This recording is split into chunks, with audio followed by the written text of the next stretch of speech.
call to order the meeting of the Urbana Free Library Board for February 13th, 2024. Becky, would you like to do the roll call? Sure. Liz? Here. Erica? Here. Beth? Here. Daniel? Here. Rob? Here. Glenn? Here. And at this And point- one more? Oh, and Brandon? Here. Okay. Sweet. Okay. Oh. That'll be in that one, okay. We're missing Sharice, so we're hoping to catch her soon. All right. In the meantime, any additions, corrections, or modifications to the agenda? Hearing none, do we have a motion? I move that we approve the agenda. Second. Ellen and Gordon. All in favor, say aye. Aye. Any opposed? Agenda approved. It's looking like a lack of public, so I don't think we have a public comment, which means we can go right into the updates for 6.1 and 6.2. So you might recall that 2 minutes ago or so, we did the 13 chapters of the Serving Our Public, which is the standards for Illinois Public Libraries. And so Beth and Dan thought it might be nice to pace them throughout the year, even though that means we're going to be doing some that we just did a minute ago now, but that way we'll do 1 or 2 a month throughout the rest of the year, not have to do a million in October, November, and December. So I am here to tell you that you're doing an awesome job, once again. And let me flip off of Liz's into mine. And I've got chapters 1 and 2, which is 2 slides. Keep it easy. So I've got the core standards, chapter 1, and chapter 2, governance and administration. Last time we talked about this in the fall. There was just 2 small things in the core standards that we weren't completely meeting. You had not officially adopted a couple of ALA standards, but we were, that's someone. That would probably be Sharice.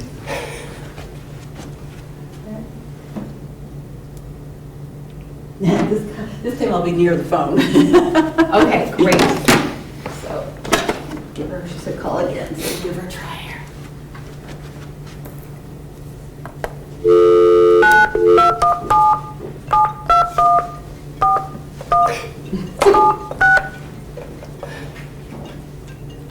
Your call has been forwarded.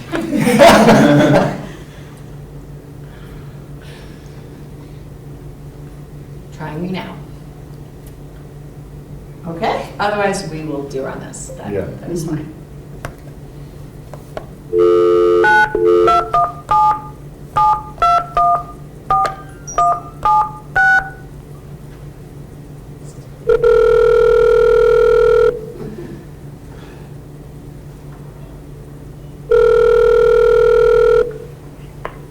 Hello. Hey, we gotcha.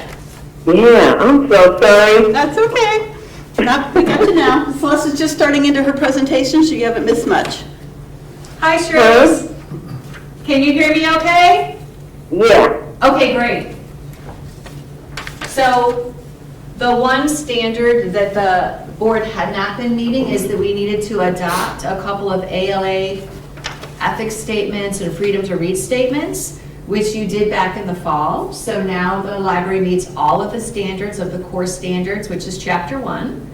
And in chapter 2, you were meeting the core standards. We have a couple of areas that we can grow in. For example, there are board opportunities to participate in local, state, regional, and national decision-making efforts. So when I see things that come out from either ILA or ALA talking about different issues affecting libraries writ large or our library, I send them on to you, and you can decide if you feel like it's something you want to reach out to your legislator about, or your city council person, whatever that is, city council person, Sharice, or attending trustee workshops, which I know that people do, and I know that some people attended Members Day. Maybe we can talk about that later for the Illinois Heartland Library System. And then one opportunity for staff is to develop a written succession plan, which I had put out there as a potential for me to work on as part of my goals for next year. So we are meeting the standards in chapter 1 and 2. Any questions for me? Congratulations. Thank you. Go us. And then the next presentation is talking about the finance policy. So as you recall, a little while ago, Erica and I worked on the bylaws. And I have a proposal. So if you go to the About and go to Your Right to Know, there's a section on policies. And one of the policies that needs to be updated this year is the finance policy. And there are a number of parts of this that when I looked at other libraries, I found that they had separate policies. So for example, looking at the investment of unexpended funds, some libraries have a separate thing that breaks out more how one could invest in a way that is safe to make sure that library funds aren't going to be lost in the stock market, for example. Bidding practices, expenditure of monies. Some of these things I'll pulled out separately in other places so they're more discrete units. Also, our auditors have reached out to say that there are a couple of things like talking about fund balances and different kinds of restricted and unrestricted fund balances. They recommend having policies for that. So because we could really take this apart and break it into different component units that are smaller, that would be one approach. We could just change this as it is. But there are other libraries that have other kinds of policies that aren't included in here. I wondered if there would be a board member who would work with me on talking about what we see out there. Here's what I've seen, and then what kind of approach we'd like to bring forward with a finance policy change to the board. Like I said, like we do with bylaws. So you don't have to decide tonight. But you're allowed to. Oh, that'd be great. So that is my presentation on the finance policy. Short and sweet. Great. Thank you, Brandon. All right. That will bring us to 7.0, our action items. Does anyone wish to separate anything out of the consent agenda? Nothing. I will go ahead and read this through before we call for the motion on it. This is to approve the board meeting minutes of January 9th, 2024. Payroll for January 12th, 2024, totaling $112,499.65. Payroll for January 26th, 2024, totaling $114,984.19. Payroll for February 9th, 2024, totaling $116,942.27. Bills for January 11th, 2024, totaling $12,790.96.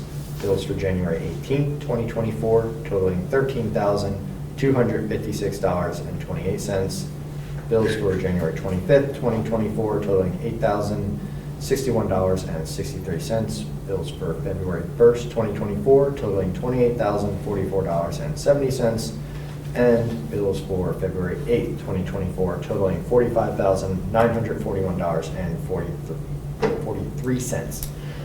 Is there a motion to approve consent agenda? So moved. Rob, and a second. And Brandon. All in favor of approving consent agenda, say aye. Aye. Any opposed? Wonderful. And you'll notice the rest of the action items are blissfully short. There are none. Leading us right into this presentation. Wow, that came so fast. I know.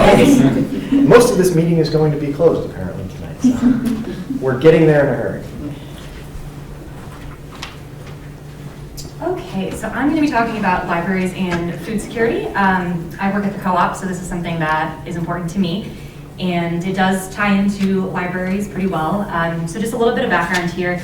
The USDA definition of food insecurity is a lack of access at times to enough food for an active, healthy lifestyle. So it is stagnant. Sometimes people come and go in and out of food security, but basically just enough food to be nourishing and sustainable. A lot of definitions tie into children and development, growth, things like that. There are a lot of other terms people like to use, food sovereignty, food justice, which are also wonderful terms that pretty much describe this. They tie in more to issues of equity and things like that, but for our purposes, we're just going to talk about food insecurity. These are some stats. So I got these from, actually last year was the first Feeding Champaign County Food Summit, which is happening again this year. So if that's relevant to, your job or your life, you can reach out. It's invite only, but they seem to be pretty willing to have anyone attend. So these are Champaign County statistics. So in Champaign County, 9.53% of our population, almost 20,000 people, are food insecure, and about 20% of those individuals are children. And that's just in this county. However, that is pretty similar on a national level. It's about 10% of the population on an annual basis, because it does change. So some challenges and things that challenges and reasons for food insecurity in this country: lack of accessible and affordable food, inflation. Everyone knows lately food prices are just absolutely out of control in general, but particularly for those nutritious foods that are going to keep people sustained and healthy. Reduction in SNAP benefits. We've seen this a lot at the co-op. During COVID, families that were on SNAP got increased benefits, and those were reduced last year, and some people saw a decrease as much as 90%. So a really drastic change. That's something like $200 to maybe like $30 a month. And it varies based on family and income, things like that, but it's really been hurting people. Food deserts. We as a library are technically not in one because of the co-op, and Chinook's right over there, but we're very close. There's an area just maybe a mile away in Urbana that is a large area where we are in a food desert, which in an urban area is defined as not having access to a grocery store within a mile. In rural areas, it's 10 miles. Impacts of climate change tie directly into accessibility and cost of food, and then inequity is a huge historical challenge in our country, and I'm sure all over the world. So how does that relate to libraries? Oh, my quote got a little messed up. So the Urban Library Council actually received a grant to do research and publish a document. They connected with a number of libraries throughout the country, none in this state that I could see, but they have a webinar, and they did a lot of research into how libraries are helping with this issue and what their challenges are. I just really liked this quote. So, as trusted community anchors with branch libraries in distressed neighborhood, public libraries are well positioned to use their resources and relationships to create greater food security. So first, some of the challenges that libraries face when dealing with that. Staffing capacity, always a problem. It's another thing that we would have to tie in and get someone to do the work towards. Funding, community awareness of programs and services, so things that are already happening, people might not be aware of. Identifying and working with partners, and expertise. And these are all things that study identified as challenges that libraries face. Some things that they saw that libraries were doing, some of this was throughout COVID, food distribution centers, so working with government or community partners to be a site where people can come and pick up food. A lot of that was summer programs, so children lose access to school meals during the summertime, and there are a lot of organizations that work towards helping them have at least their lunch. Seed libraries, which we have, which I'll talk about in a little bit. And then some less common responses that they noted were nutrition education and counseling, farmers market presence, of being a site of a farmers market. We're very close, which is great. Community gardens, and SNAP WIC enrollment assistance. Some things I saw that I really liked, these kind of popped up all over the country, particularly during COVID, these little free pantries, so similar to the little free library. I know there is one at the Unitarian Church just down the street, and it's usually pretty, I used to walk my dog around there, it's usually pretty well stocked, it's pretty great. And those have popped up all over, but definitely a thing that libraries have been doing on site or nearby. And then community fridges, so that is difficult. I found a lot of resources on people that have set it up and what that takes. It's a lot of either volunteer time or staff time, but essentially they would work with community partners to fill a fridge on site with fresh produce that people could come and take as they like. Some things that we are doing, so our seed exchange, this wonderful picture was just on Instagram the other day I saw, and I was able to steal it for this presentation. So our seed exchange upstairs, I believe it's been since 2019 is when it started, I think. And people can donate seeds, and people are encouraged to grow those seeds and then reharvest and then donate them back to the library. And one thing that's pretty great is you don't have to be a member, you don't have to have a library card to access it, so anyone can come and access seeds. I meant to link this, but yeah, so we have this page on our website, Grow Your Own Food, so it talks about the seed garden, but it also has all of these, it linked on my computer, on the laptop, but not on there, I'm sorry. It's on our website. Online resources for how to grow your own food, resources to connect with the master gardeners in Champaign County, physical collection of books and DVDs about urban gardening, and then a lot of things on Canopy and other resources that people can access to learn how to grow their own food. And then Teen Open Lab, I know that at least with the co-op, they had a class once where they came and made pizza at the co-op, so I know that they're working to tie in, cooking and nutrition and things like that with the Teen Open Lab. And then we have a working relationship with Solidarity Gardens in Cunningham Township. Solidarity Gardens is sort of just an amalgamation of Sola Gratia, which is a local farm here, the library, Cunningham Township, that works towards staffing and getting volunteers for community gardens where that food is then donated. So the library, or the garden just across the street at Cunningham is a part of Solidarity Gardens as well. So those are just what we're doing currently, and then just Solidarity Gardens and Cunningham Township are great community partners that we could kind of look towards in the future. That's all I've got. Resources. No, now it's not working. There we go, sources. So yeah, it's a really difficult issue, but it was very inspiring to see what libraries are doing. And I'm happy to share the link. There was about an hour-long webinar through that, who was it? The Urban Libraries Council that had a number of different people speaking on what their libraries are doing and what they've seen in their communities. And I'm happy to share that. So. That is all. Thank you so much. Thank you. Anybody? Yeah, interesting. Something that's interesting, the first definition, the USDA definition, I found it interesting that when they're discussing food security, and then the goal was to have an active, healthy lifestyle rather than just healthy. And so, yeah, I thought, wow, that's actually raising the level up. And then I also thought, well, but what happens if you have some physical condition where you can't necessarily be active? So what does it mean by active? So I thought, that started like, wait, active. No, that's very interesting. And, there are a number of other, different organizations have different definitions, and that is sort of a subjective term, active, as is healthy. A lot of people recently have sort of picked that apart because healthy means different things to different people.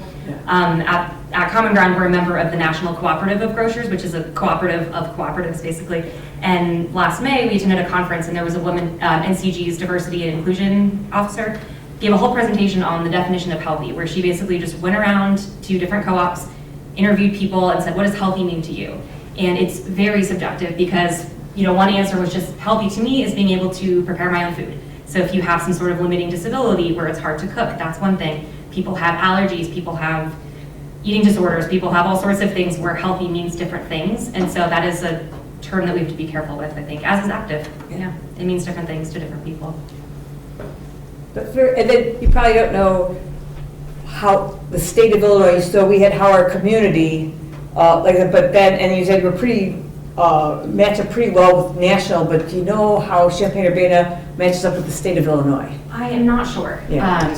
I'm not sure. Yeah, I mean, it's just, again, kind of curious, saying, oh, this is really interesting. Yeah. I'm sure it's easily accessible, but I don't have that number, I'm sorry. That's fine. No, very interesting. Nice. Having studied the landscape, do you feel like we're doing the right amount?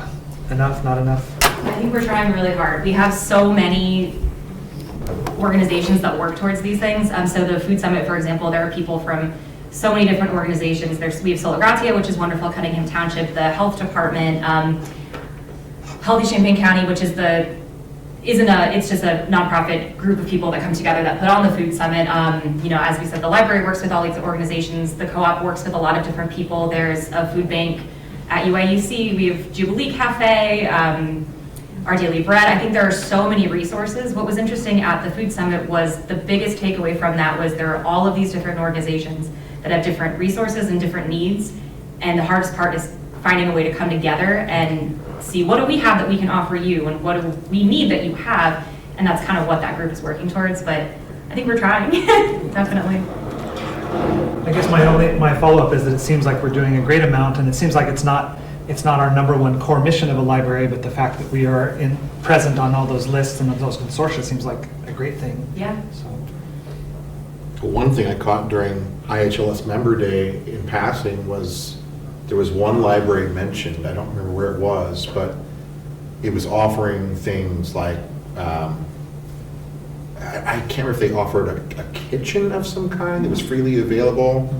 There might have also been showering facilities were freely available, something like that.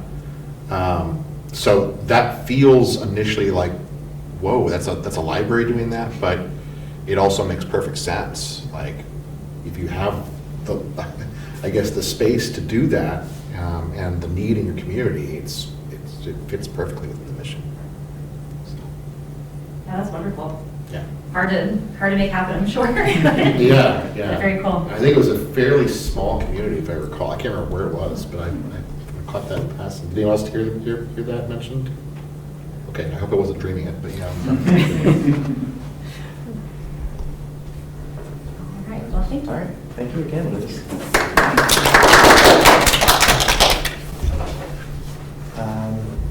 That will lead us to liaison reports, and actually, I think that puts Liz right up again with friends. So I actually missed the last meeting because I had jury duty, but Celeste filled me in on some stuff. So the big highlights here, the next book sale is in March. It is the 7th through 10th. And then the Friends have pledged to pay for 550 new bags for the home delivery patrons.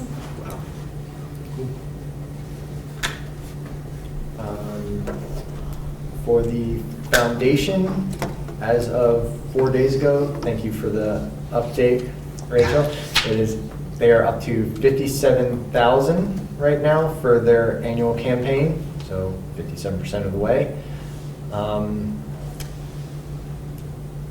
forget why we honestly, I completely forget why we kicked it down to the next month, but next week's meeting, we'll actually vote on the library's grant request. I think it's because they hadn't seen it. It's a 2-month cycle, yeah, so we show, just like Right. here, we'll show it to you, you have time to That's think right. about it, think about questions. You're So- right on target. So that should be voted on next week. I don't foresee anything going wrong with that. And the last one is the Spring Foundation is trying to get members, if not at every event, at least to a number of them, where like any type of library event where somebody can be there and just like do a quick mention, hey, we sponsor these kinds of things, and yes, they are free, but if you're interested, if you're able, please chip in whatever you can to the foundation. It goes to programs and to the library such as this. They worded this much better. They came up with their own little official blurb, but that is the gist of what they'll start doing. So that's foundation. And Rob, IHLS? Yeah, so we had Member Day last week, and I saw several of us there, and hope you enjoyed all the programming. It was pretty neat.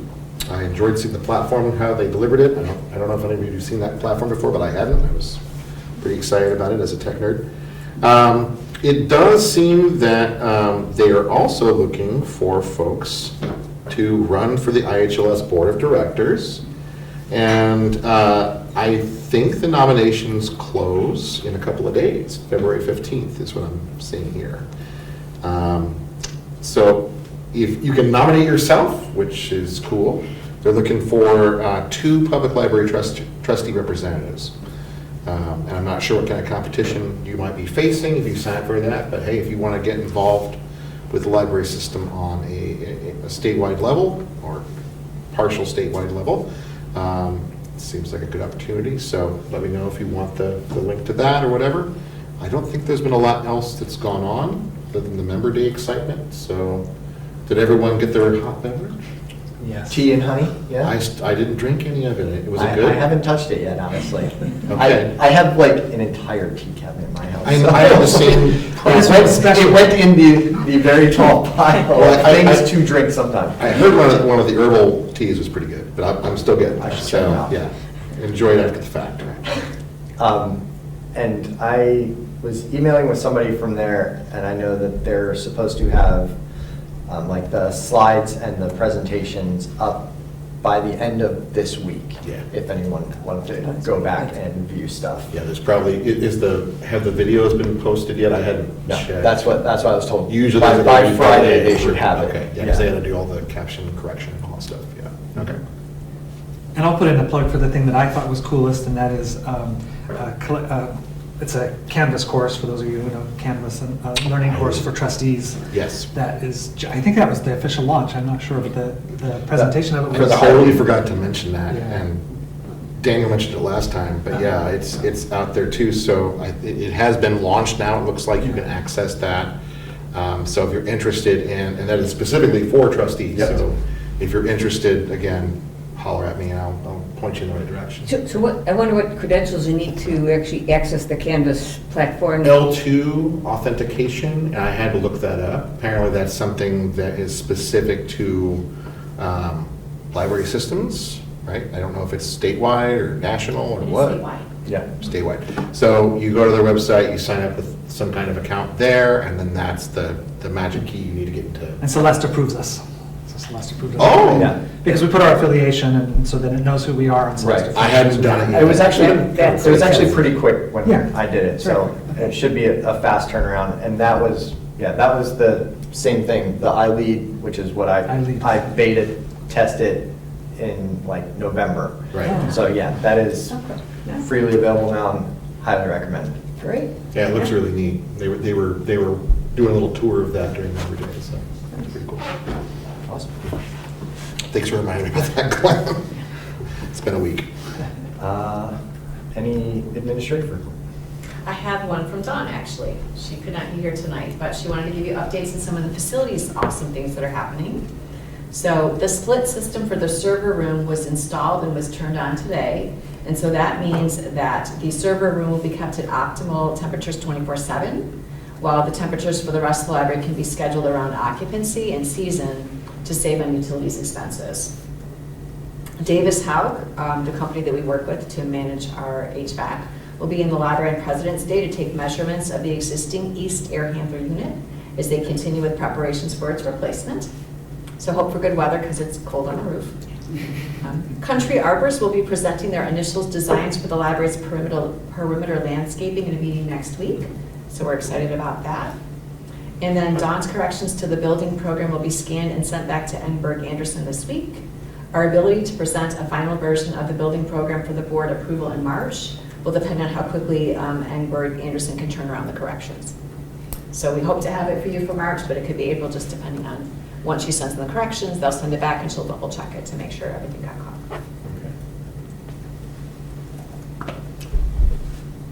That's the admin updates. Sounds good. I don't think we have any board or committee reports outstanding. For my part, I was just going to hit two things, but one was already done, which was IHLS Member Day. And I guess I'll use this opportunity again to ask if I can drum up a volunteer for, like Liz stepped up for this month for our board education for March. I'd be happy to do it if I can have help choosing a topic. As a newbie, I don't know what topics. ChatGPT. Happy to talk with you afterwards and point you in the Okay, direction sure. of resources for it. Sure. Yes, awesome. Any unfinished business or new business to bring up before we head into our closed session? All right. Not hearing any. I believe we need, do we need a motion for closed session, right? All the way through, yep, all the various points here, yeah. And then we do roll call.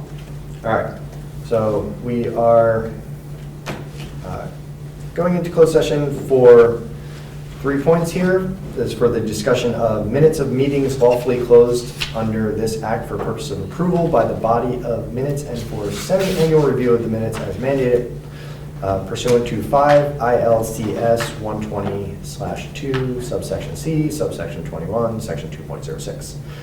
Also for approval of destruction of verbatim record per same. I'm gonna squeeze that in there. I think I can do that. Reading the subsections again. And lastly, closed session for compensation performance of personnel pursuant to 5 ILCS 120/2 subsection C sub 1. Do I have a motion to go into closed session? Moved. Second. All right, got Erica and Glenn. That requires roll call vote. Yeah, roll call now. Okay, Brandon? Here. Okay, Liz? Here. Yeah. Well, Erica? Here. Sharice? Sharice? Maybe not. Beth? Here. Daniel? Here. Rob? Here. Glenn? Here. Okay. So we do our closed sessions in the children's department. Some of you guys have done this and some of you haven't. So these are all the, Roll call vote to go back in session. okay, Brandon? Here. Okay, Liz? Here. Erica? Here. Okay, Sharice? We're voting here or yes? Are they voting? It's just the roll We're call. roll calling it. It's just Then they roll- have to say not here. Just say yes. Okay, that's fine. Okay. Beth? Yes. Okay. Daniel? Yes. Rob? Yes. Okay. Glenn? Yes. All right, back in session. Number 17 are action items from the closed session. First up will be, is there a motion to, let's see, we are opening the August 8th, 2023 You're minutes. approving. We have to approve first. Yeah, you're Oh, approving. sorry, Yeah, yes. First you approve them. Motion to approve There you go. August 8th, 2023, October 10th, 2023, and November 14th, 2023. Do I hear such motion? Got Brandon, Second. and then Glenn. All in favor, say aye. Aye. Any opposed? Hearing none, that is approved.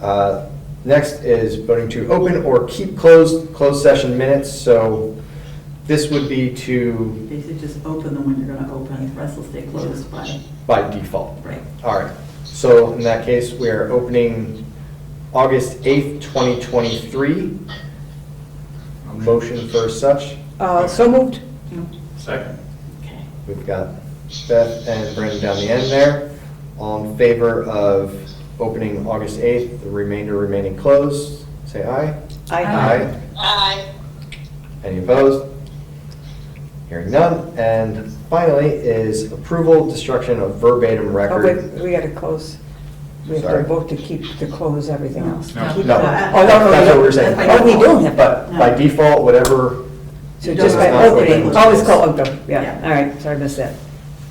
I always thought, yeah, never can remember that part. One of the amazing things with Becky is we can always rely on her to let us know exactly Exactly. what we're doing right or wrong These here. pieces, yes.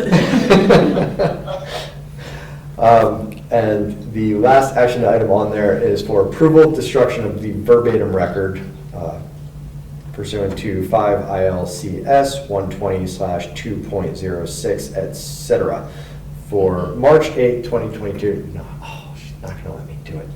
All right, 120/2.06, subsection C, subsection 1, subsection 2, for March 8, 2022 to March 8, 2022, August 9, 2022. Motion for that one. So moved. Go ahead. And back to Brandon on the end. All in favor, say aye. Aye. Aye. Hearing, any opposed? Hearing none, motion carries. And I think that leads us to adjournment right before they're about to kick us out of the library anyway, so. Control folder. Motion to adjourn. Moved. Erica and Rob, all in favor, say aye. Aye. Done. All right. Thank you all for sticking.